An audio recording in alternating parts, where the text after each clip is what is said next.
పరిశుద్ధుడే రావాలి. ప్రభువా నిలబట్టి ఆదామైనావు,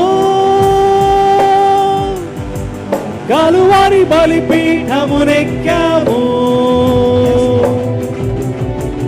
నీ ప్రాణమే బలిగా అర్పించి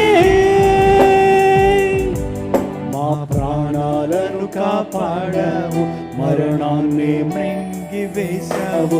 నీ రక్తమే పాప పరిహారం, నీ దేహమే జీవాహారం, నీ వాక్యమే మాకు ఆధారం.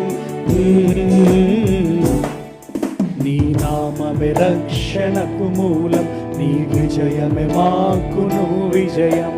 లోక పాపమును మోసుకెళ్ళినా